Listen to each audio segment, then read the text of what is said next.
Hey, you there. Thank you for watching, and welcome to Forged Lands Forever. Today, I have a 6v6 custom match here on the most amazing Neuroxis map generator.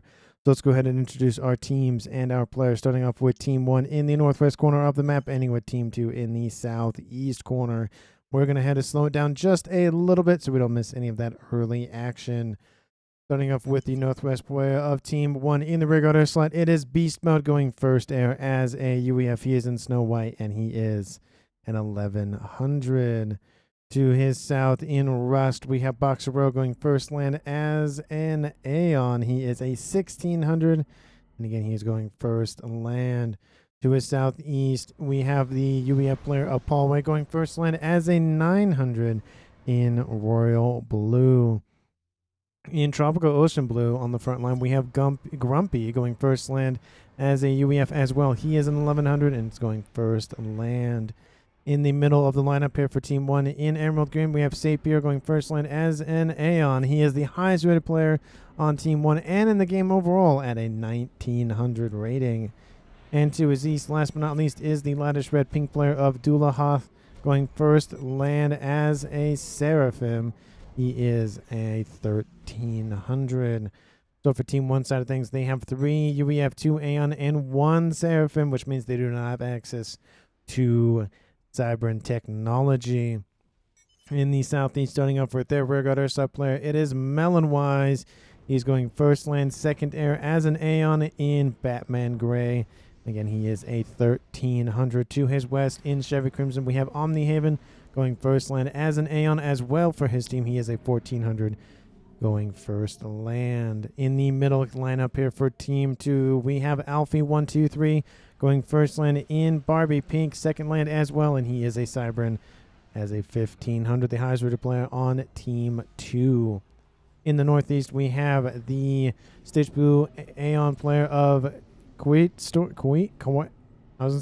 Storm, but Kuwait Storm. I'm going to call him Storm for short. He is going first land. He is a 1400, and he is an Aeon going second air most likely. In the west, in Glow in the Dark Green, we have Steak going first land as a Cybran. He is a 1200. And last but not least here for Team 2, it is the Imperial Grey player of Raining Carrots going first land, most likely second air as a UEF. He is a 900. So for Team 2 side of things, they have 2 Cybrans, 3 Aeon, and 1 UEF, which means they do not have access to Seraphim technology. Neither team has all 4 factions represented on their side of the field. Team 1 lacking Cybran tech, Team 2 lacking Seraphim tech. Let's go ahead and take a look at the reclaim on the map before our players scoop it all up. For 12 players, there is 18,000 reclaim, which is about 1.5k mass per player. That is actually, for 12 players, that's a decent amount of mass to scoop up in this game. And in terms of mass points, man, we got a lot of them. We got just, let's cut the map in half. Talking about Team 2 side of things, we have 1 try, 2, 3, 4, 5 Trimex, 6 Trimex positions, 1 for each player, and a ton of one-offs. We have a nice little avenue of attack here down the middle with a couple of other lanes. We do have a little pond section in the southwest and tiny little ponds on the edges of the map. Get rid of that stupid thing. And then we have, there's two mass points down here. I'm assuming 1 player will claim that, regardless of whatever team does end up claiming that corner. 2 mass points isn't that important, but having 4 mass income more definitely does help as the game progresses. There is an upper plateau over here as well with, I wouldn't say quad mechs. The mechs aren't close enough for me to classify them as quad, but it's still not really going to be fought over. It's going to be fought over, but it's not going to be, one team lines up here, one team lines up here, and they'll throw stuff at each other. But they're going to be one team claiming control, at least the northeast corner at a minimum, and then maybe it'll be a lot more fought over here on the southwestern side of that plateau. And there are a couple of mexes on other plateaus, but essentially a lot of the mass for our players to scoop up is in the middle of the map.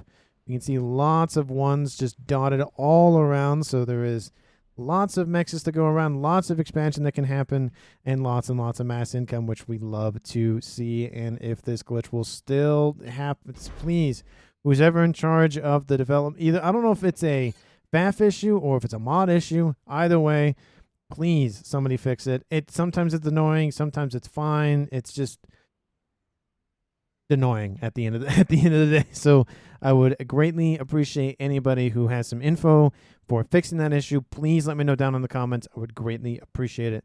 Let's take a look how our players are starting to stack up here in the middle of the map. And one way we do that is by speeding this up back to 0. At the current moment, all but one of the comms for Team 2 have left their main base. The air player being the one that hasn't left for Team 2. Team 1 looks like 4 of the 6. Maybe Boxer Row will leave here pretty soon. But at least in terms of movement, Team 2 is winning in that regard. And I will mention that a lot of players in this game are part of the ANZ clan. So a lot of players do definitely know one another. It's definitely just kind of a fun, screw around, have a fun game kind of environment. So those are sometimes the games that you see different tactics, different strategies. You might see one player shooting at another teammate. That happens. But that's kind of the fun with organizing your own game, is that you can kind of have those funny moments. It does look like Boxer Row going for some drop-off engineers here, trying to claim the western edge for his team. We do see a assault bot with a scout trying to, block up any sort of engineers. There is a incoming scout here for Team 1. That will be taken out very quickly. And again, Team 1 and Team 2 starting to proliferate the middle of the map here. No one's really moved down the nice little corridor here, but Team 1's Grumpy is going for T2 Engineering Suite, which will try to lock down this avenue. Nice little, reminds me of Star Wars. The scene with the Death Star where you have all the X-Wings and TIE Fighters kind of going into that narrow channel along the Death Star. Very good scene in that movie. It just kind of reminds me of that. We do see, it does look like some distance builds going on here for Steak. He's getting pretty decently high on that upper plateau, or close to that upper plateau. He's able to actually edge it out very nicely. You can see that's the range of building he can do, and he probably could have pushed it a little bit further north. But still, he's like halfway up that thing. He's definitely being like a Skyrim horse, just going straight up at like a 60, 65 degree angle. We even do see Melonwise does leave his base, so all players on Team 2 have left their main bases. Team 1, everyone except the air player of Beast Mode has left the main base. Does look like Beast Mode focusing more on upgrading his T1 mechs to T2, trying to get some nice eco going on. It was only 5 minutes. Eco is going to be very fluctuating at this point, with T1 mechs being built and then killed off very early by those raiding parties. We do see Team 1 going for the upper plateau in the northeast, and Team 2, a couple of them get dropped off by Storm as well. So both teams trying to conquer the edges of the map. It does look like Team 2 has a disadvantage here. Team 1 has a little bit more infrastructure. This radar installation will either be captured or scooped up, one or the other. Does look like... Nope. Oh, what? The radar installation was Control K. Wait, how did that explode? I don't know how that works. It isn't volatile. Radar installations aren't volatile. So I don't know how that worked. Maybe they just somehow... But I don't even know. I don't know if a bomber came out. Maybe a bomber came out. That's the only thing that would explain it.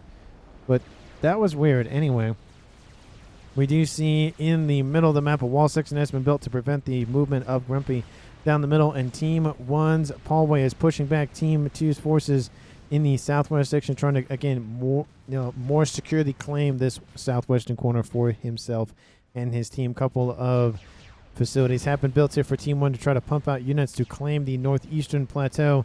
But they are facing kind of an uphill battle here with lots of forces already inbound for Team 1, as well as additional forces in the way of Beast Mode. It doesn't look like his Team 1 facility will finish, but Team 1 assault bots are distracting those Aurora.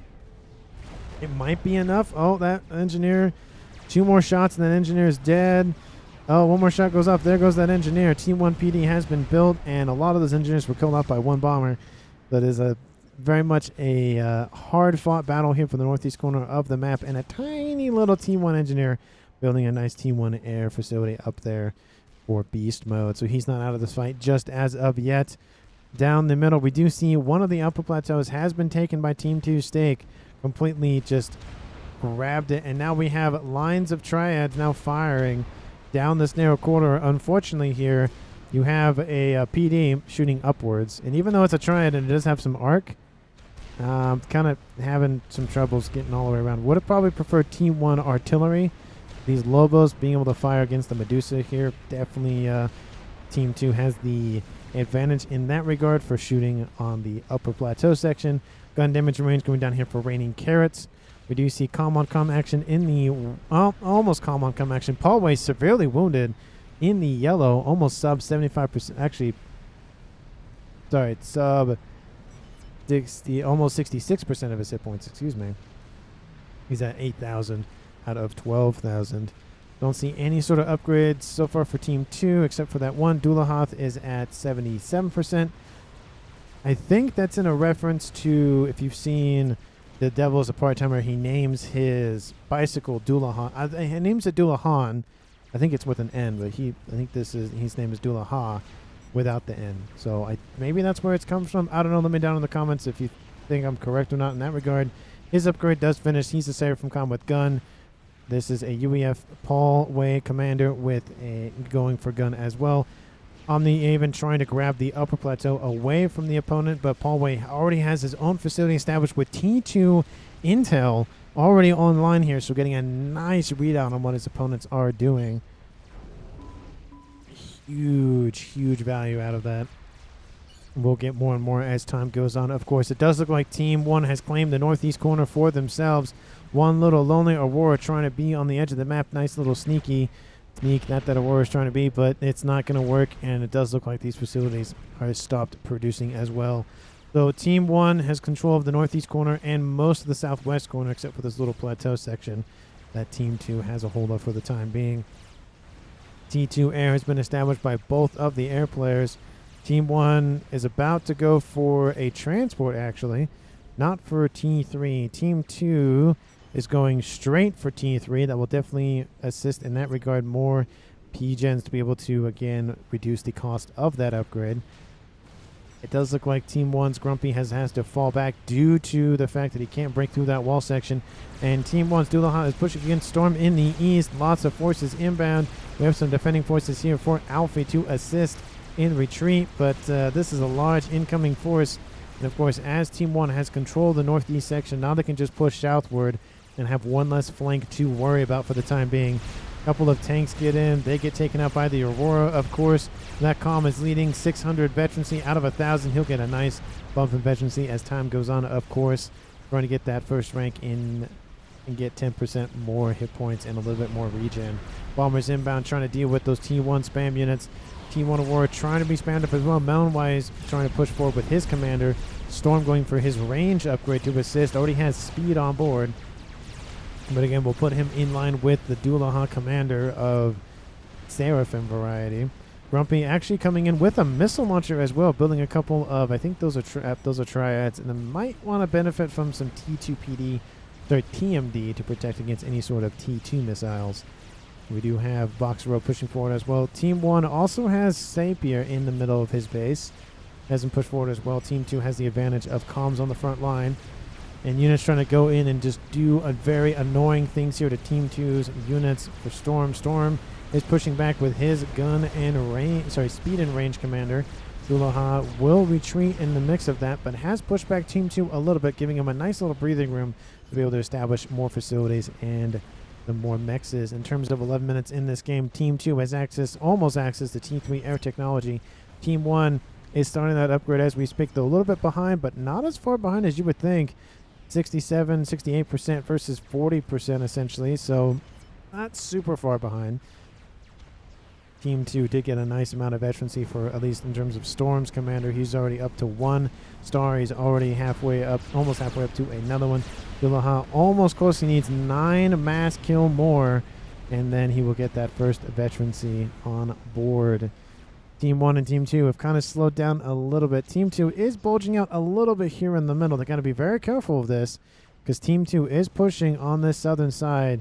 And if this southern side falls and this side is farther forward, it could be an instant collapse and nice pincer maneuver here by Team 1. So got to be very careful about that as time goes on. Nano coming on board for raining carrots. Those look like Paul Weiss had to retreat. He was upgrading earlier on and had to retreat in face of it. T1 Fervors and some Aurora on this upper plateau section for Omni-Haven trying to force back Team 1 up here as well. If Team 2 grabs this, they could easily start locking out Paulway of this section of the map and then easily make a hop, skip, and a jump and take control of that western side. It does look like Team 2 has actually grabbed these 2 mexes down here once again. And Team 2's comms in the form of Alfie and now, of course, Storm still pushing forward, trying to again force back Team 1 on this eastern side. Dulaha going for T2 for some nice hit point increase and, of course, survivability and building some Utashalas for support. Team 1 has access to T3 air technology, so does Team 2. They're building their Pigeon as we speak. Team 2's Pigeon's going up pretty quickly, about a couple hundred hit points a second. And Team 1's is still going for T2 Pigeons, which isn't that bad, but they don't just produce as much as a T3 in terms of a single structure. One produces 2,500, and of course one produces 500. So you need 5 T2 Pigeons to equate to 1 T3 Pigeon. So it's about space and whatnot, but a map like this, you don't really have to worry about space. And right now, until it's later on, we really have to worry about, doing a lot of veterancy. But those missiles here coming out from these flapjacks, you need to actually shoot the targets. I don't know if they're going after a unit that was hanging out there. They are taking out some T1 air air turrets or air defenses. More T2 are being built in terms of flak instead. Definitely the better choice in terms of T1 or T2. We do see the combo of Sapier has pushed forward in the east, has gone for advanced range and speed.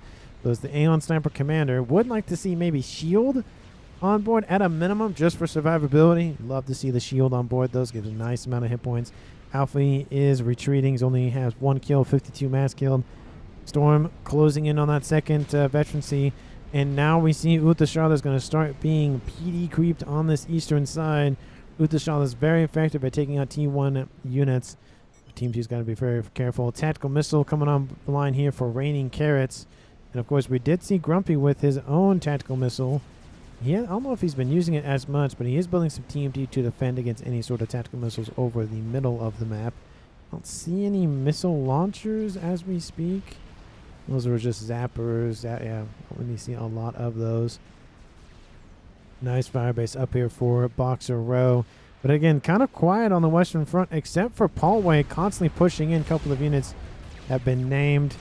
And, I don't know, it makes it hard to remember the names for everything. That is definitely a flare. I've said that name not enough. Obsidian being shot at by that comm of Paulway.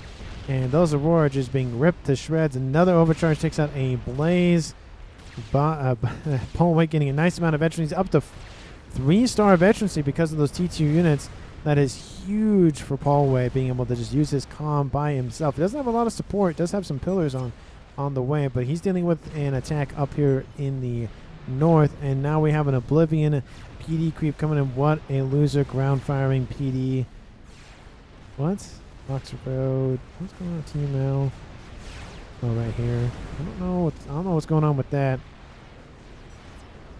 I guess he's going after PD. Don't know what that's about. Probably should get some TMD to defend against those missiles raining in constantly. Oblivion PD have been built. Takes out that PD in a couple of seconds. Storm is in the yellow, so that's going to hurt. And Dulaha is also low in the yellow as well. Got to be very careful. Almost at his second rank in veterancy. Overcharge comes in, takes out another Aurora. Very close, only about 200 mass more to kill. Team 2 trying to push back on this eastern side, but without a transport to get up there, it's very difficult. TML makes a mention here by Team 2. That is actually from a combo of Vipers. Inbound, constantly annoying the T1 Mechs here for Grumpy. His missile launcher raining in. What's it going for now? Going for, I don't know if it's going for a comm assassination or what. They were going for the T2 land facility. Zapier pushing forward with his Aeon Sniper Commander, and Dulaha in the rear building more PD. Tickle cannons are coming online and trying to be spammed up as fast as they can be, but this force is inbound and it's not stopping. Shield coming online here for Storm. He should be fine for now. If that push gets any more further, he might have to cancel. It's at 45%, 50%. It might finish off, but there are some blazes going after the engineers, of course. And we do see some T1 bombers at the top take out the rest of those engineers. The shield probably will finish, actually. And those Blazes and other units should be focusing on the comm to deny it, but there are more T2 units inbound from the south from Alfie 123. And that upgrade does get canceled, definitely unfortunate. And a break in the front lines in the west here for Team 2 is definitely fortunate. Trying to force back Team 1. A lot of PD to cut through a lot. There's also a couple of Mongeese here. And it's not really looking super great here for Team 2. They are in a canyon, so it's not really the best movement environment. They're kind of limited either forward or back. But this base is falling slowly but surely, and Team 1 has lost that upper plateau as well. But Paul Way pushing forward as well, trying to do what he can to force back Omni-Haven. He's doing a pretty good job of it. That comm is doing very well at 4-star veterancy, on his way to 5 stars. Getting nice overcharges into a couple of those Oblivion tanks, and that's forcing back Team 2 constantly on that western side. There is a break in the defenses, and it does look like a couple of spam units, a couple of T1 tanks are getting through, and still the chase down in the east. Sapir now facing off against Harbingers, takes out most of the shield and hit points with an overcharge, but Storm is forcing him back as well. It's just a fight between two Aeon commanders. Dullaha is building T2 Mechs, excuse me, with a nice radar for nice intel gathering operations. You can see the range on this thing, large amount of view that they can glean from this, just that one radar. And a couple of Team 1 units do break off from the main group and go northeast with it. There are a couple of PD to protect those T1 Mechs investments, but not really great for Team 2 on this eastern side. It's slowly being enclosed, especially with an attack in the west. It's Paul Way with a couple of units versus Omni-Haven. He has gun, range, and speed, but not the advanced range, which would give him a huge advantage against Paul Way. Overcharges constantly into Omni-Haven, and a missile coming in from somewhere. I don't know where that missile came from, but it's going somewhere. I don't know where it went. I saw it, and then I lost it. Maybe it went after a Mechs or something. That's definitely from, it looks like a missile launcher is what it looked like, but maybe not. Well, these are all volcanoes, so doesn't... no, those are all volcanoes. Paul Way still has... I mean, I would assume he would go for for T2, T3, or even shield, something, because he's constantly on that front line. He needs some protection just in case some strat bombers or gunships come in and wreck his face. We did see tactical nuke started here for Grumpy. That's a Billy nuke. That's going to be very devastating for Team 2 on this middle of the map. Shield coming online here for Storm. Once again, transporting some engineer support for reclaim efforts and, of course, assisting with any sort of construction. We have these Harbingers being forced back by PD outbound from Team 1. We have one player on Team 1 doing more of the offensive units, pushing Team 2 back, while the other player goes for infrastructure so that they have places to retreat to. Because the last thing you want is to have none of these PD here and have to walk back without any sort of protection, and it just hurts the entire way back. Probably would, especially being that far forward, definitely is the case. You need that protection. You need that insurance just in case you get forced back. Team 2 or Team 1 isn't really using a whole lot of air forces. We see a lot of interceptors out from Omni-Haven, but they're just kind of just hanging out. Air grid being rapidly expanded here from Melonwise, reclaiming his old T1 P-gens for some mass. The air grid for Team 1 definitely needs some assistance in this regard. Only one facility online versus, I think, the 5 online. 1, 2, 3, 4. Sorry, 4 online. Definitely Melonwise is going to producing ASF very, very quickly. And has already been, you can already see it's already starting to materialize. 20 minutes in this game. No one so far has died before 20 minutes. Let me know down in the comments who you think is going to currently win. Hit the like button. Share this video with his friends. Hit the subscribe button as well if you haven't done so already. And again, thank you so much for watching. Team 1 is at essentially 900 mass, but about 10 mass short of their opponent. So Team 2, 905. Team 1, 895. Map control, kind of 50-50. It's kind of hard to tell because Team 1 has an advantage over here. Team 2 has an advantage over here.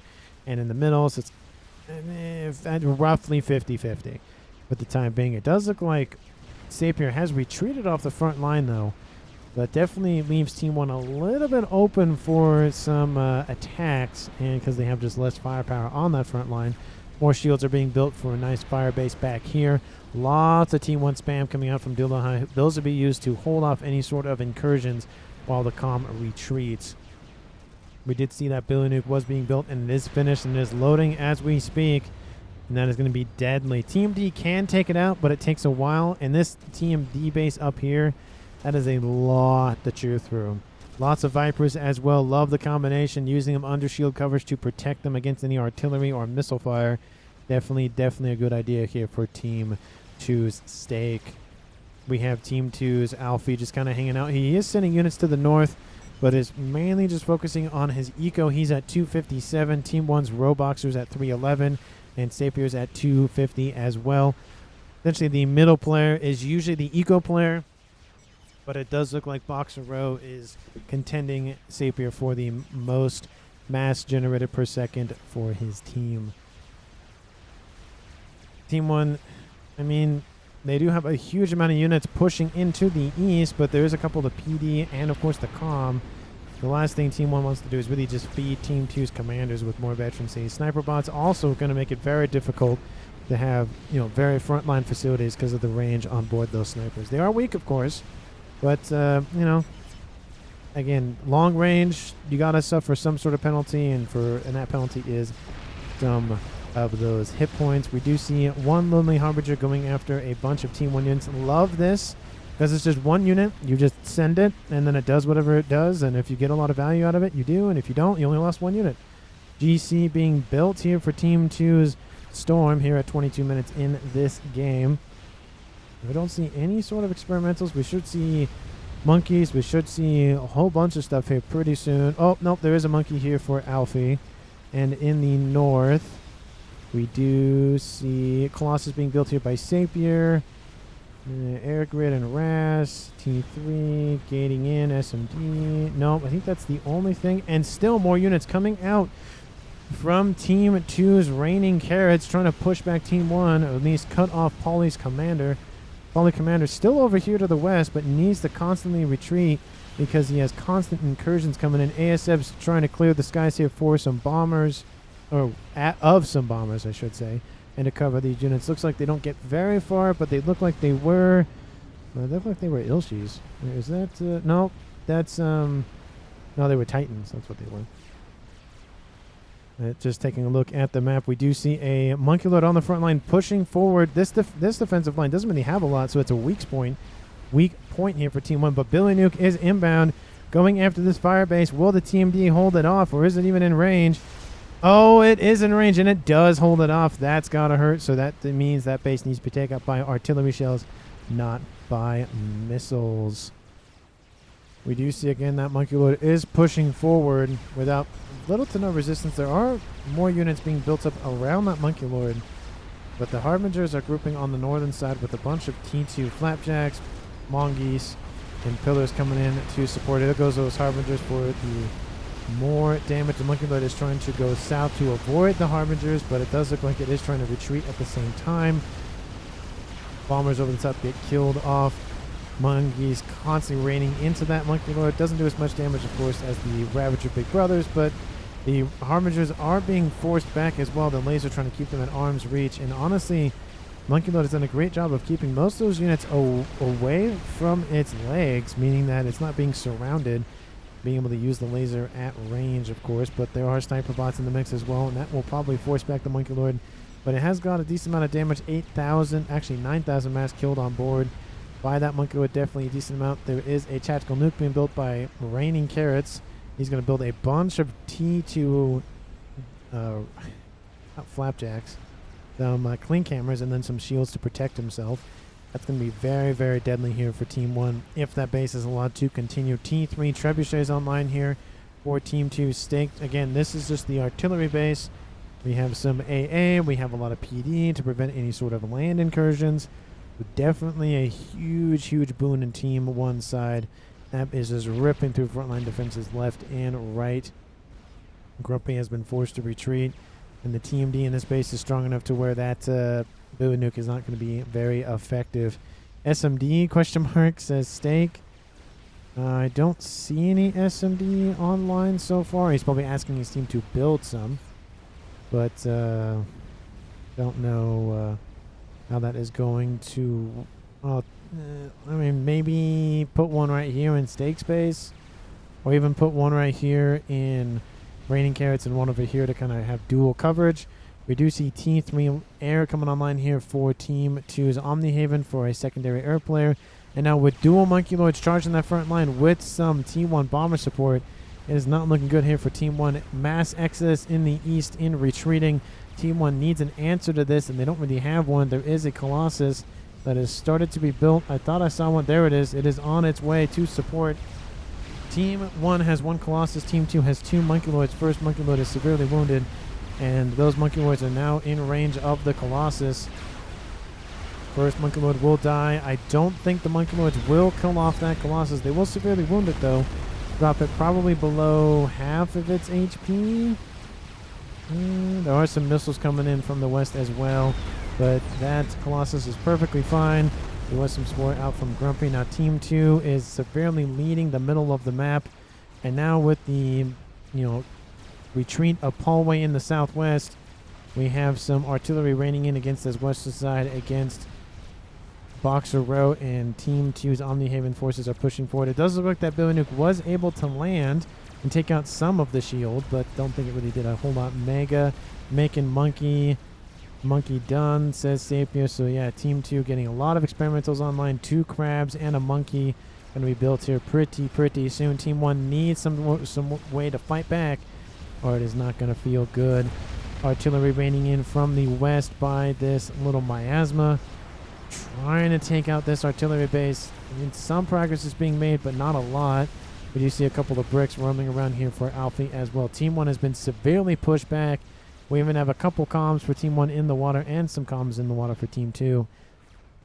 But it's not looking good for Team 1. We do see another Colossus online here in the west here for Boxer Row. We have a Fat Boy being built by Grumpy, and of course there's another Colossus being built in the north. That one's almost done. And we do have that Colossus in the east soaking up all of that juicy reclaim. Bombers are inbound, probably targeting the reclaim, I would imagine. Does look like, yep, those bombers are inbound, trying to take out that reclaim, but doesn't really do a whole lot of damage to it, unfortunately. Team 2 hasn't pushed on this eastern side. It's been kind of nice for Team 1, but I feel like that is slowly being diminished by those sniper bots inching forward constantly. And Titans constantly raining in to support this artillery base. Very annoying. Colossus is pushing forward, though. Artillery is raining in, taking out some of those zappers. More of them are being built. And I think the shield, I think they lost power for a second. The shield is back online now. Trying to expand. I feel like that Colossus could easily just walk up and laser some of those to death, but units can't build up here. They're just being shot at constantly by T3 artillery, mobile artillery. I have to say mobile at the end because I usually say T3 artillery anyways, and I have to remind myself those are mobile, not stationary. Missiles raining in from the east, forcing those sniper bots to move around. The glowing part for Team 1 is they still have control of the northeastern corner, so it's better than nothing, but it's not looking good on this western side now. We have some obsidians with some more T2 support with some blazes. There was some absolvers in the mix as well. Not really a lot of shields in this mix, so it doesn't really matter. Some Perseus are being pushed back by sniper bots. Overcharge. That's a T2 mobile missile launcher that's killed at 1100 mass. Definitely worth its weight in gold in that regard. Bombers are inbound, taking out that T2 radar. There it goes. It is out of commission. Paulway trying to hold off those incoming forces, but it's like a bucket with holes. You're trying to plug all the holes, but it's kind of hard because you're constantly leaking water. Almost 30 minutes in this game. Both teams have not lost a player as of yet. Team 1 at 1.7k mass income versus 1.5k mass income. The Team 1 starting to pull ahead in that regard, which could be very dangerous. Team 1 could start funneling that into very long-range diplomacy options, I guess would be the way to phrase it. There are 2 air grids being built here by Team 1, 2 air grids being built by Team 2.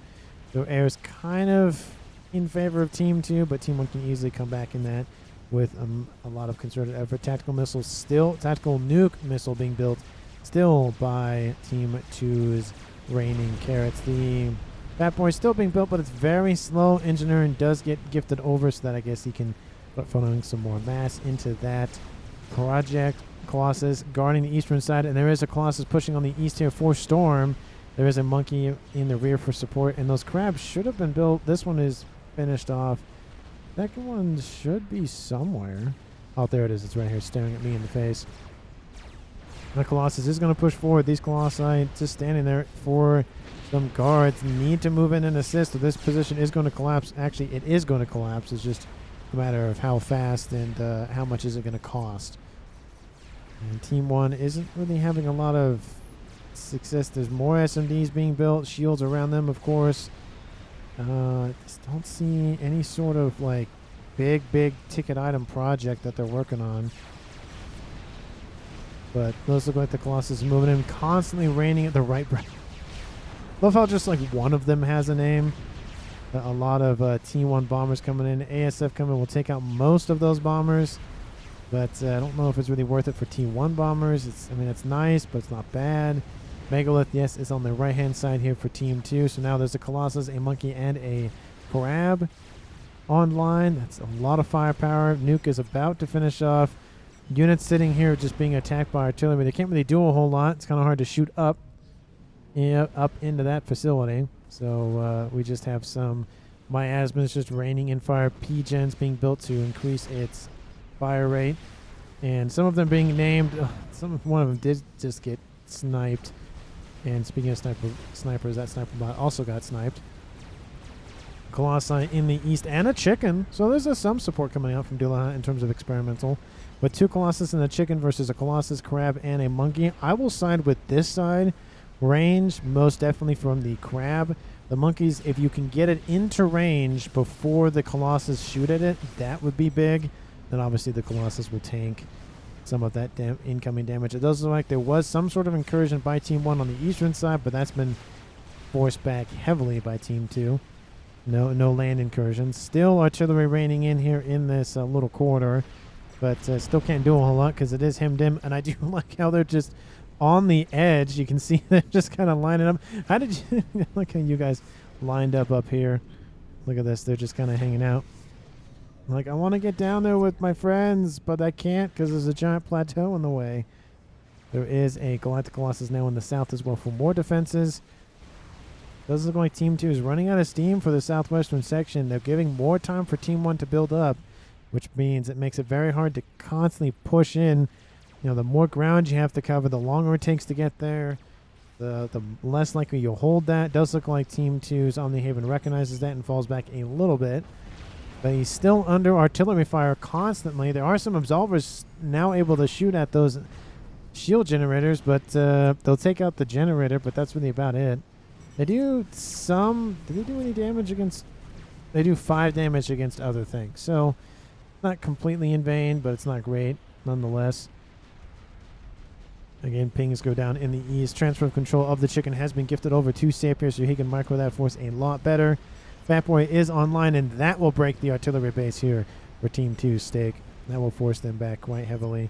Wouldn't be surprised to see him use that nuke as well, or the Billy nuke at least. There's a large T3 army building. We have some Cougars, Titans, a couple of, I see a Demolisher. There's 1 brick, and more units being funneled in. There's a nice fire base down here. Clink hammers, T2, PD. We have some T3 AA. Would like to see like a Ravager or 2, just a little bit for some longer. Actually, there are some right here. Never mind. So he has a little bit of everything here. Actually, would be a best base for SMD at that point. Gonna put that much effort into it. I don't see any sort of big ticket items. Colossus. There's a strap bomber.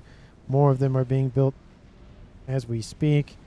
Let's see. No artillery. We're 33 minutes in this game. Somebody's got to think about how to end the game, not just survive it. Looks like the attack is starting to commence ever so slightly. 2 crabs, 2 colossi, and 1 monkey versus 2 colossi and 1 chicken. That chicken has to be sent in immediately.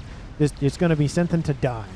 It's just a suicide bomber. Essentially goes straight in, killed off. The crabs will shoot that thing at range. You need to move that in, Sapir, or it's just going to be killed off on the front line.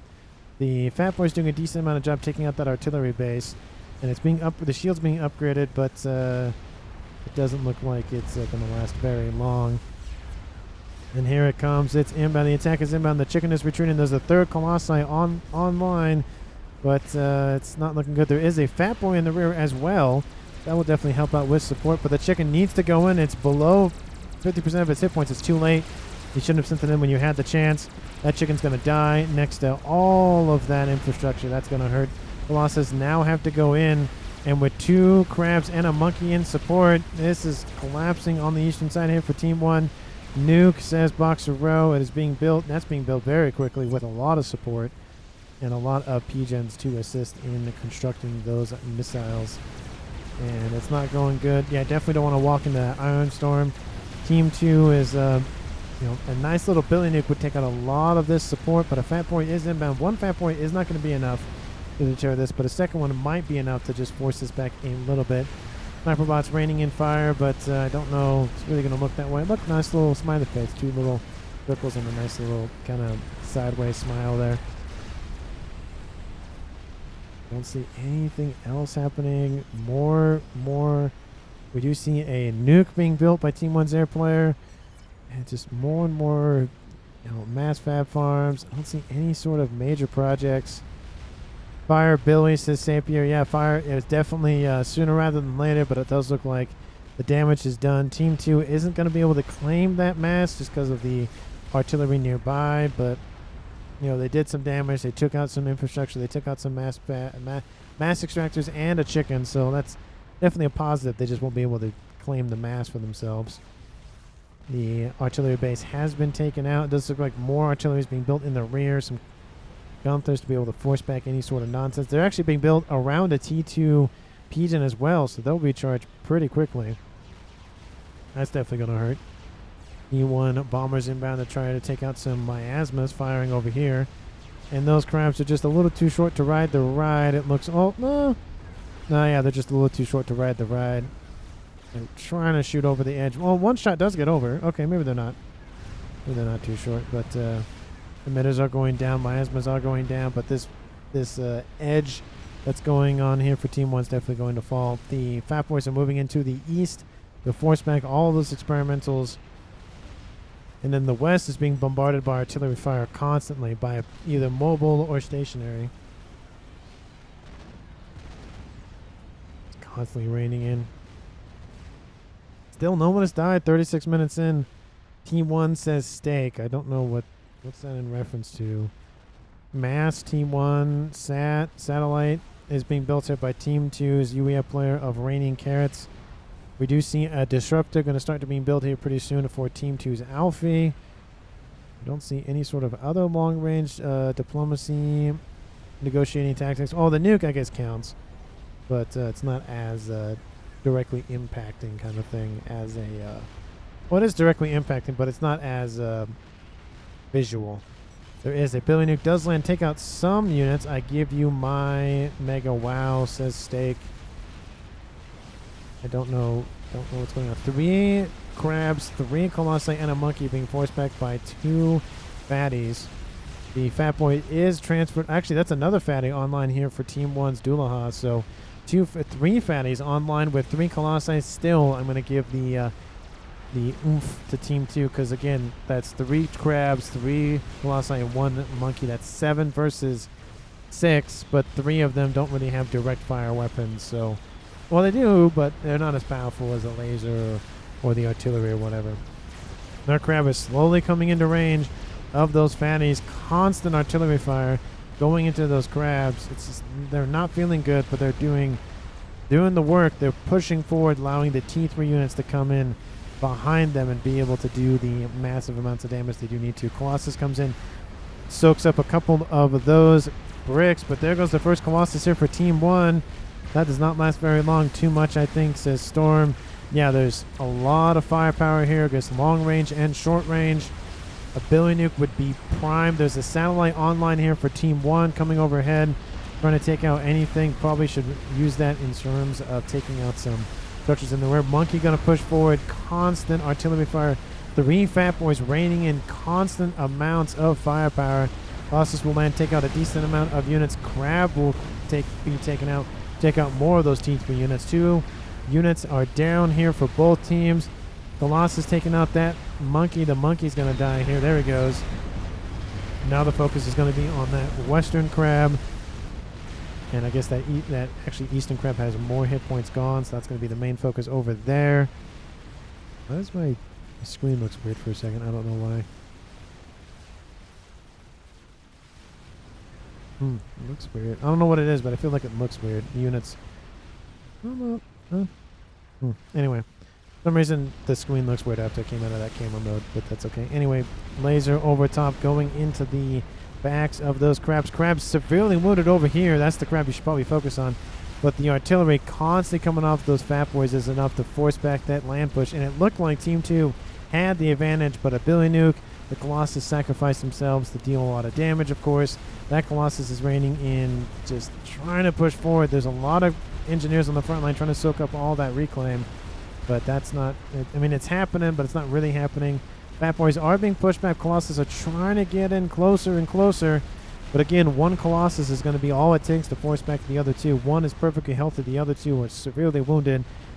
We have Team 3 demolishes on this eastern edge, pushing back structures and units as well. It looked like Team 2 had the advantage, but they just couldn't get it to materialize. Strap bomber over top. Going to fly over to this fire base. Going to impact the shields, but not really do a whole lot of damage. Going to run into some T3 stationary air defenses, and there it goes. Now that Colossus is pushing forward. You got to take out all those engineers before they scoop up all that mass.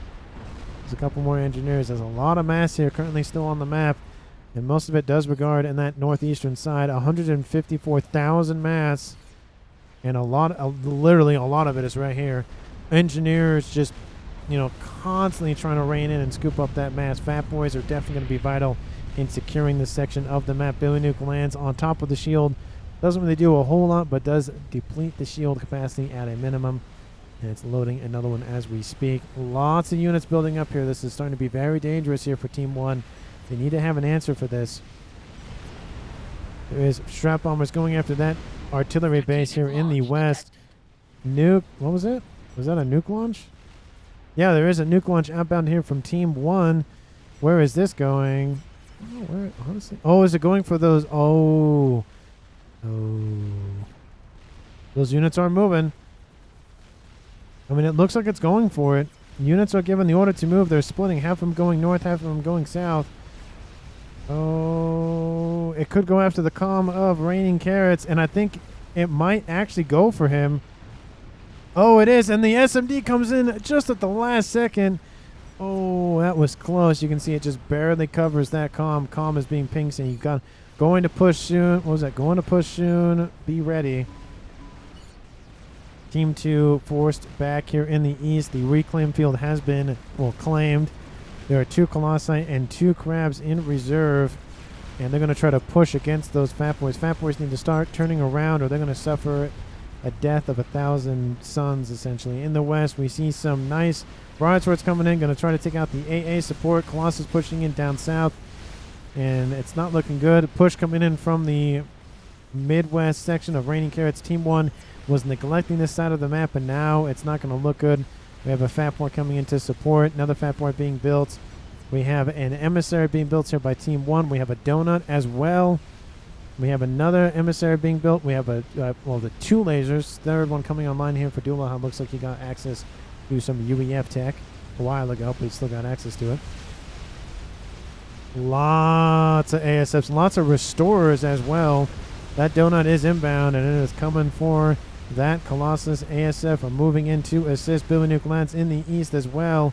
Takes out more units for Team 2. We have artillery fire coming in from a Disruptor. Another one being built here pretty soon. Mix of Aeon and Cyber technology. Donut comes in to support. Is severely wounded. There it goes. Other nuke is launched, this time by Team 2. It's going to land on top of Team 2's units. That's going to hurt a lot. Colossus going after Colossus here. Team 1 is going to lose that Colossus not without a lot of firepower going in the back of that other Colossus. Restorers coming in to support. That is a lot of firepower. Even for Restorers, it's going to chew through that Colossus. Billy Nuke lands. Actually, not Billy Nuke lands. Those look like that was a calm death. No? No, that was a calm death. Paulway was defeated by Omnihaven.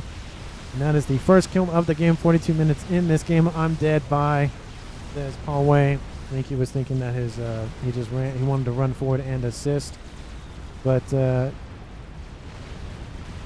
V1 air, says beast mode. Team 1 has air control. Team 2, actually, well, yeah, I would say air control. Probably that's about it. Not Colossus, those Perseus are moving in, but I feel like they're moving into their deaths. Artillery are raining in. What are they going after? Well, they're going after some of those defenses. It'd be nice to see them going after that fat boy, but where's that nuke land? Oh, we saw a nuke launch. Maybe SMD caught it. Emissary, not emissary, disruptor targeting the air base in the west here for Boxer Road. Looks like some of those structures were taken out, but more shields are being built to protect it. And now we have a counter satellite online here for Team 2. So we have lots and lots of different ways to attack. Perseus running in. 2 Fat Boys are probably going to be enough. They should be targeting the Fat Boy right next to it, but does not look like it's going to happen. Lots of artillery just kind of hanging out here. And let's see how much mass. Oh, it killed 16,000 mass, so maybe it. I don't think it landed on top of this because there's only one explosion. There isn't 2 of them. Unless it was directly on top of him, but I don't think it was. I mean, maybe? I mean, I don't know. I feel like I only saw 1 explosion, but those demolishers are taken out. Kill SMD, says beast mode. Looks like there's going to be attack on that eastern side. Fat Boys are inching in constantly. That's how you got to do it. Long range artillery, long range mobile artillery. Keep your units safe and have all the casualties be on the other team. Nukes constantly landing by both players. And artillery now raining in against the satellites. 1 satellite is built, just kind of hanging out. YOLO being built here by Team 1's Doulaha. More shields need to be built and are being built as we speak.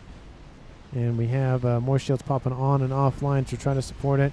Another satellite in the rear here for Team 1. Looks like we got a stealth field, but I don't know how much that's going to do. You have an Omni sensor on top of that satellite anyways. Team 1 has their own emissary online. There is another one over here. Needs more shielding. That satellite could easily take that out. 2 artillery pieces are online. Colossus is down to the crab support. Wow. But the SMD is down. Storm knows it, and he's headed out of dodge. 3 fatties are most likely going to die. At least 1 at a minimum. Well, those crabs are chasing it down. Shields trying to cover for those fatties. We have bricks trying to come in and deal with those shields. But those fatties did their job. They took out that SMD, which means that nuke, once it's ready to fire, actually it is ready to fire, should be fired probably now. Take out everything that's over here. 1 crab is down. 1 fatty is down. They'll probably take that trade. And then there are some restores coming in to assist as well. There goes that nuke. Where is it landing? It's landing back here on that emissary. That's going to hurt a lot. There is no SMD nearby. The closest one is that one, and that cannot cover that. It might come into range. It might come into range. If it passes into that range, it's going to be shot down. But Crab is taking out the 2nd Fat Boy. 1 does escape. The Crab is still going after it. Lots of artillery fire on this eastern edge here. Going to rain on top of that megalith. That's going to hurt. Let's see. Does that SMD cross over into path? No. Oh, it does. Just barely. That's got to hurt. Oh, Team 1 had a nice nuke plan. They just couldn't make it happen. And how is that YOLO doing? It's being shielded pretty heavily, and it is being built. A lot of focus is going on to that T4 experimental nuke launcher. There is 2 disruptors now online. Shields are falling, so it does look like Team 1 is focused on that. And a Paragon is being built by Team 2, so it's going to be the war between a Paragon, infinite resources, versus a very, very, very fast-loading nuclear missile launcher. They would have loved to take out that emissary, but that SMD was just barely close enough. Lots of ASFs just hanging out. More and more shields are being built. Of course, 2nd emissary online. Now there's 3 emissaries. Let's take stock. So Team 1 has 3 emissaries. And Team 2 has 2 satellites, at least, that I can see. Team 1 has lost the satellite. Third one is being rebuilt. The 2 satellites versus 2. Team 1 has 3 artillery, 1 emissary, 2 disruptors, and I think that's it. I don't see anything else. We'd like to see probably something up here. Dipper builds an experimental. We'll go take a look at that. We have satellites taking out some mass extractors in the east. Those are the 2 satellites. Oh, the shields are breaking. Got it. Yeah, they go. Target the shields. Target the shields. The shields are falling around the disruptor. The shields are down. The targets are the shield emitters. Definitely the best way to do that. Satellite takes out most of them. Oh, that's gonna hurt. A couple more emissary fires. The ones that are still online pop back online, but there they go. Oh, emissary fire constantly raining in. Strategic launch detected. And the nuke has been launched. This time it's out from Team 2. Yeah, it's up on Team 2. Where is it going? It's going into the east. The SMD is loaded, so that's perfectly fine. YOLO's about to cross into the halfway mark. And how's that? Well, the Paragon was taken out anyway, so doesn't really matter. And both of the disruptors are down. Team 2 has lost 2 of their 3 long-range artillery. That is not going to feel good. Give Team 1 nice little breathing room for a period of time. And those shields definitely were going to hold for the most part. They are falling, to be fair, but now they lost a mass fab farm. Oh, that Rascom almost took it to the face. It wasn't for that shield. Probably thinking the gods that it was fine. But the satellites for Team 2's flare of raining carrots is still focused on this on the nuke. It has loaded. I wonder if it will fire here pretty soon. We'll see. Lots of ASFs running around. Those nukes. Oh, those nukes. Those. Oh, the strap bombers going after Stormscom. And now the other 2, actually the other 3 emissaries now focusing fire on the 1 emissary left online. The only one actually built, but only T3 artillery online. Another satellite being built, this time by Grumpy. Another satellite being built as well. Sorry, now they're artillery. The nuke launcher is above 50% and climbing. And the emissary is down. Team 2 doesn't have any sort of artillery left standing. And pigeons are being assassinated by those satellites. It's pink on pink violence here at 49 minutes in this game. Another Paragon going to start to be built here. They're going to build the shields first. That's probably the better way to do it. Nuke is launching. This time it's outbound by Team 1. Where is it going? I don't know. Oh, it's going over here. Billy Nuke lands over here in the west. Going to try to edge out that SMD, and I think it actually will do it. If they planned it very well. He's building a satellite of his own. Actually, another satellite of his own. That's a nice little main front base he's got there, but it's going to go up in smoke pretty soon. Emissaries now targeting the rear mass fab farms, and that nuke is going to land, and it is going to land. It's going to hurt. How does Raining Carrots feel? That is a kill on Raining Carrots by Team 1. It's now a 5v5 at almost 50 minutes in this game. Killed off by Beast Mode. That's gotta hurt. Oh, just gotcha, says Beast Mode. GG. And the MS, you can see where the SMD, where is he? Well, he's dead. But actually, we can probably go to Alfie. You can see it landed just outside of range, and it was just enough to kill off that comm. There's an attack in the west, outbound here from Omni Haven. You have Fat Boy support pumping out a bunch of either some parashields or some cougars. Lots of engineers trying to hurriedly build something, but they're being killed off very, very quickly. Satellite coming in to assist. Strap bombers coming in to kill off Grumpy. Grumpy's out there by his lonesome. Don't know what he's doing over there. And he's going to die to strap bombers. There he goes. Team 2 gets a kill right after they lost one of their players. It's now a 5v4 in favor of Team 2 once again. SMD is down in the east. Colossus are coming in, and they're going to kill off Storm. Oh, that's going to hurt. Now it's a 4v4. Watch air. My guy says Team 2 Dulaha, and that Air Force is being ripped to shreds. Oh, it's going to hurt. Team 1 had a huge amount of Air Forces, and those ASF for Team 1's Box Bro need to come in and assist. The game is still running at 0 speed, but I can probably feel like this game's going to run a little bit slower here inbound. Here it comes. ASFs are coming in to assist the... Oh, it might be enough. There's a lot of Air Forces down there. There's a Fat Boy raining in on those Redeemers. Not Redeemers, those Bouncers. They kill off some of them. The Fat Boy gets, I'd say like a third of them killed off, but it does look like the ASFs will win that fight here for Team 1. Team 1 has air dominance, not only control, but dominance. Team 2's only hope is the Paragon. It's going up, not super fast, but not terribly slow. That was the YOLO. It has been finished, and it is loading as we speak. That is not going to feel good here pretty soon. Chickens are going to be spammed up as we will. Lots of UEF assisting the construction of that nuclear missile. I mean, why not have a satellite next to your YOLO? Why not? It is getting some not veterancy, but adjacency assistance by those PGens. Wide open, says Team 1's Grumpy. Yep, that's wide open. Team 2 has a nice couple of squadrons of spy planes inbound to see what's going on. Obviously, Team 2 knows about this YOLO, and it is finished, and it is launching as we speak. The first YOLO missile is out. Huge base here for Boxer Road, just building shield after shield. Is losing his couple of his mass fabs. Probably would target the mass fab. It has less hit points than the PGen. And it works. But Melon-wise, control Ks. He's being surrounded by satellites. 1, 2, 3, 4, 5 satellites. He's like, the game's over for me.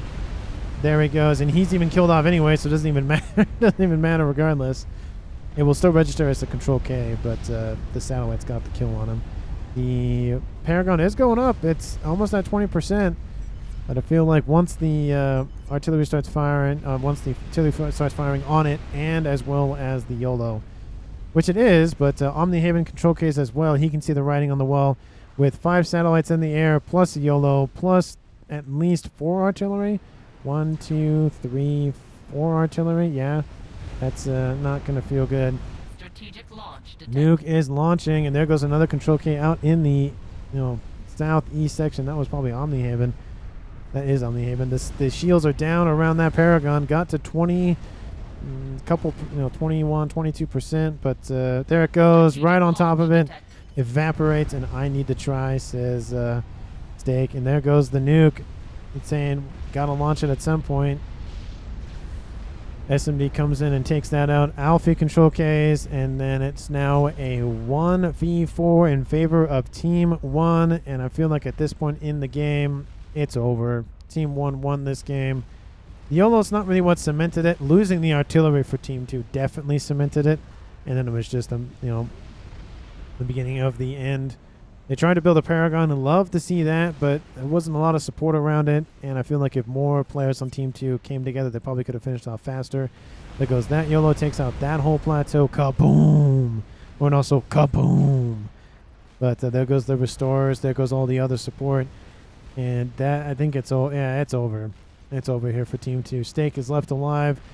We have satellites surrounding that nuke launcher. Nuke launcher has nothing loaded. It's killed off 33,000 mass, so, that's something, but it's not enough really to win the game on its own. Disruptor was being built on top of the old one, but it's not really going well. We have Colossus. Actually, is he stomping?